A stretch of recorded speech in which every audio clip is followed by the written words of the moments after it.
So here's what. It's hard. Sorry. Your excuse. It is 5:01, and we will call the Kerrville City Council Workshop, the first one for 2014 on 2024. What did I say? 2014. 2014. Had the Come four on, right. Judy. Christmas is Yeah. over. All right, on January 9th, 2024, and Happy New Year to everybody. Do we have any public comments? No, ma'am. All right, thank you. And I believe we have KEDC with us today, Gilbert and Katie. Thank you, guys. I saw this presentation last night, and I've asked if they could just sing it tonight. Oh, that would. There might be some dancing. No, it's a good presentation, please. Thank you. A little known secret, Katie's actually a real singer. Ah, Yeah, so don't, if you end up at a karaoke place, yeah, definitely don't challenge her. All right, so thank you, Madam Mayor, members of the council. So today we're going to be presenting our two-year roadmap, which was approved by the KEDC board at our board meeting yesterday.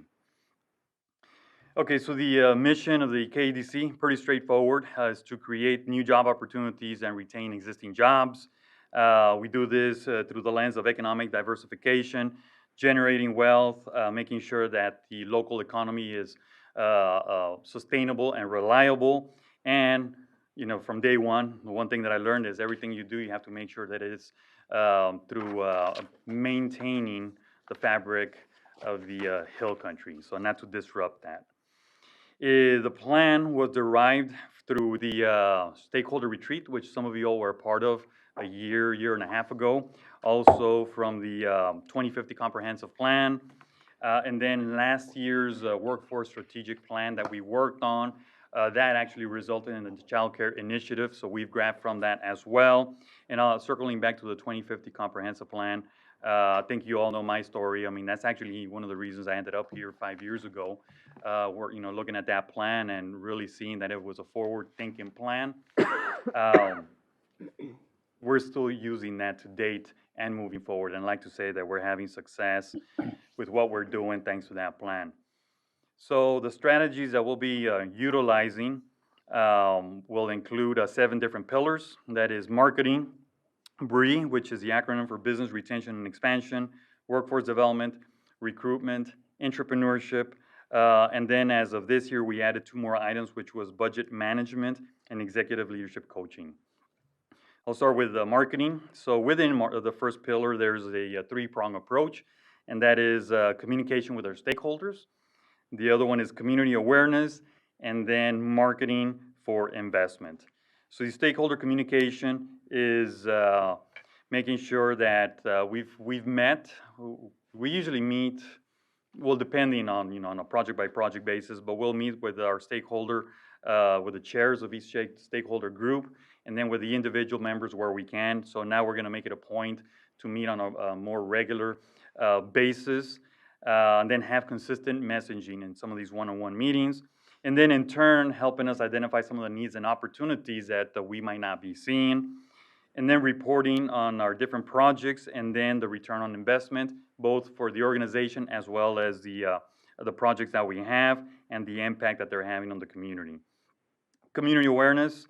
So again, this is sometimes, you know, sometimes I think everybody knows who we are, what we do, but that's not the case. You know, economic development it's a whole different animal in itself. So just kind of like now really starting to get people to understand what economic development is, not just here in Kerrville, but what it does for other communities. So that's what we mean by community awareness. And then what we're working on, why we're doing what we're doing, and then the return on investment for the organization, and then the different projects that we recruited here in the last few years, what has been the impact since they've been here. And, you know, case in point with Kilder, that's a great case study as far as what they're doing today. The other strategy is, part of that strategy is we're going to have a series of podcasts, both as a guest, and then also we'll be relaunching the podcast that we used to have increasing our regularity of press releases and working on that particular content, social media, engagement with social media. All of this is what Katie's doing because I'm not a social media person. I'm not on Facebook. I can do some press releases. And then what's going to be new is an annual report. So since I've been here, we have not done an annual report. So we're going to be working on one. That'll coincide when we come in for the budget request for our different stakeholders. That way it's all in there as far as what we've done, not just this particular year, but in previous years as well. The deliverable there, again, is just overall community awareness. And then the third leg of the three-legged stool is marketing for investment. And this is something that we've done, I like to say, pretty well. Being proactive in our relationship marketing, and our target audience continues to be site selectors, Fortune 500 C-level executives, and then consultants in the economic development field. And the deliverable there is continue to have proactive promotion of the success that we're having in Kerrville, because that success helps draw other companies and other success. With that, I'll turn it over to Katie, and then I'll come in and wrap up the last two items. Good afternoon, Mayor and council members. Happy New Year. Excited to share with you the next couple slides on our strategic plan for 2024. The next pillar of the 7 pillars is BRE. Again, it stands for Business Retention and Expansion. And the objective that we have in 2024 for BRE is to execute a monthly plan to visit 2 to 3 top private and industrial employers, to emphasize engagement with the top 20 and sustain ongoing industry roundtable discussions. Another item that we have been collaborating with some consultants on is up-leveling our BRE program that we're offering to small businesses and Main Street businesses. And that is something that we anticipate being able to deliver a monthly report that's going to show the total outreach, how many people we're able to reach, how many resources we were able to deliver, and how many active projects, as well as some other data that we'll be delivering on a monthly, quarterly, and annually basis. So we have a two-pronged approach to our BRE, is continuing to engage our top 20 employers, as well as strengthen the BRE even further to touch base with our Main Street and small business owners. We recognize that BRE is the backbone of economic development, and with a small staff of 2, it's been a challenge to maintain some of the bigger projects that we've been doing and also stay active with some of the Main Street businesses. And so we're focused this year on getting back to the basics, reintroducing those relationships, building on the momentum that we've gained from our industry roundtables, continuing to engage the top 20 private employers, and strengthen our Main Street small business BRE efforts. So the schedule for this looks like visits with 2 to 3 top employers monthly, 3 industry roundtables annually, and a year annually event for top industry and business. So the deliverable will be at least 1 visit per top 20 employer each month. And we're also in the process of developing the Main Street small business metrics for that deliverable as well. Pillar 3 is workforce. The objective is to strengthen and diversify our partnerships with private and public entities. So this is networking within economic development colleagues. So Workforce Solutions Alamo, the Texas Workforce Commission, the Office of the Governor, the independent school districts and the colleges that we work with to provide upskilling and education programs. We're going to be exploring where those all converge and come together, and how we can leverage those resources for even greater strength in our upskilling programs and a stronger network to promote opportunities in Kerrville. So we'll be nurturing ties with our San Antonio workforce partners, and we anticipate coordinating a visit with the Texas Workforce Commissioner, Brian Daniel. So specifically expanding partnerships with public and private entities, identifying needs and opportunities. We believe that they're going to help bring some information that they've learned from their field of expertise to our community in Kerrville, so that we can leverage what they know and share it with our community, and help us identify needs and opportunities that we may not be aware of. Specifically, we're looking to collaborate with the Texas Workforce Commission to leverage their programs for funding in our community and in our county. Leveraging our relationship with San Antonio Workforce, and the deliverable will be engagement and workforce initiatives. Pillar 4 is our recruiting pillar, and the main objective is to transition from reactive to proactive recruitment strategies, prioritize proposal submissions, and evaluate participation in trade show events and air shows. The recent successes that the KEDC has had over the last couple years has lent us some great momentum in order to be able to attract even more valuable companies that fit our Hill Country fabric.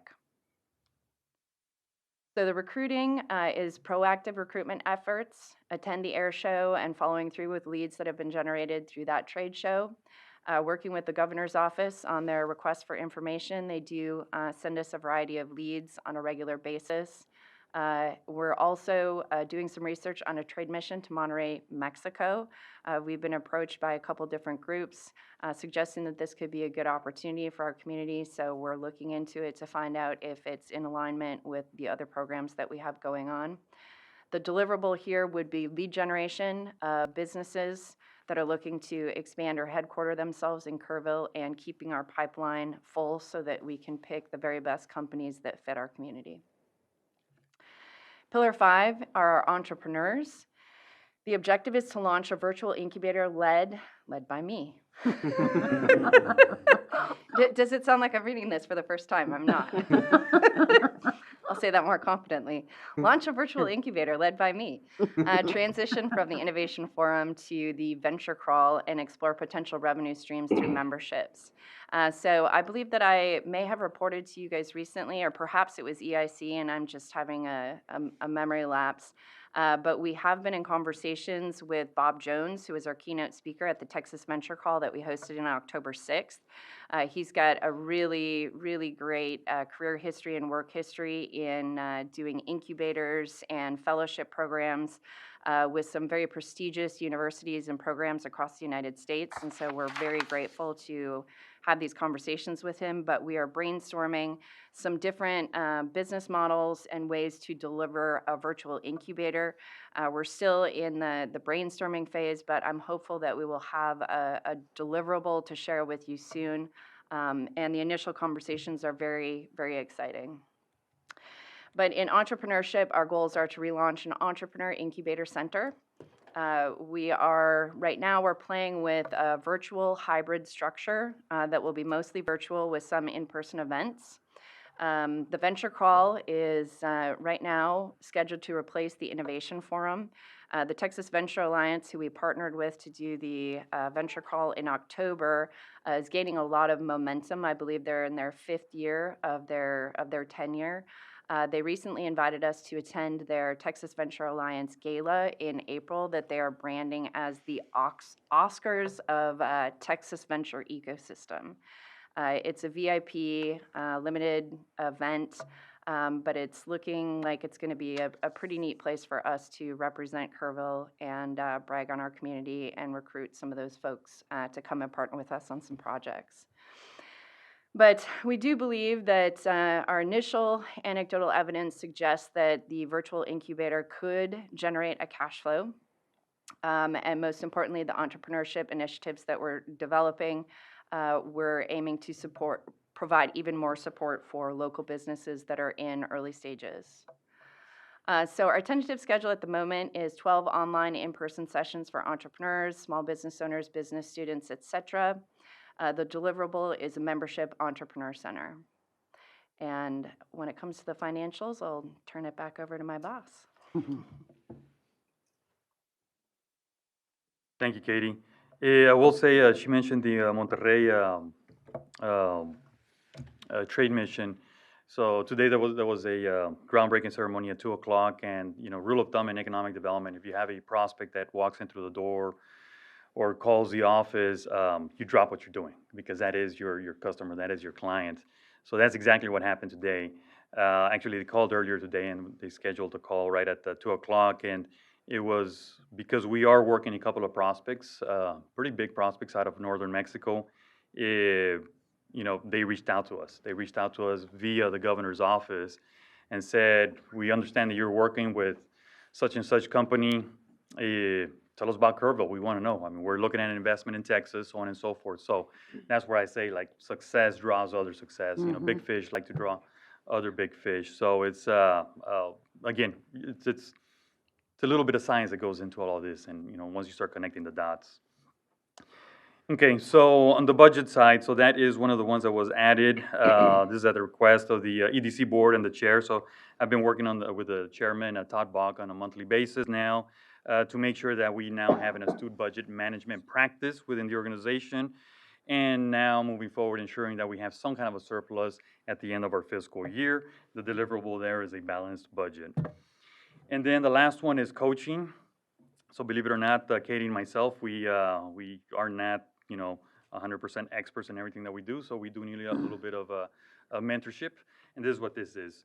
And this is to no cost to the organization or the community. This is through our network of consultants that we know. These are some executive coaches out of New York, and we'll meet with them a couple times a year, and they'll just kind of, again, just to see where we're at as far as our organization. One will be on the executive side, and then for Katie on the leadership side.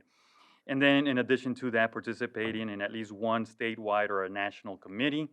And again, this will help with building our team qualities within the organization, and in turn promoting Kerrville at the national level. So now moving on here to the last item that we have, which is our KPIs, our matrix. So this will be, we'll be providing this on a quarterly basis to our stakeholders, which is City Council, County Commission, our EDC board, and then also KPUB and the EIC. And usually we provide this during our budget requests. Here's where we are as far as our deliverables. And this was approved by the KDC board yesterday. So this time we'll just provide these on a quarterly basis. So again, we have to be somewhere between 24 to 28 marketing pieces per month, and those are series of, whether it's a podcast, an editorial, so on and so forth.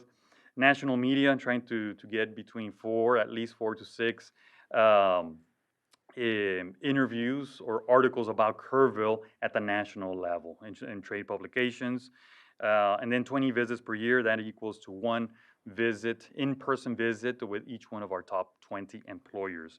And the reason that's important, because the top 20 employers, that's minus government and education.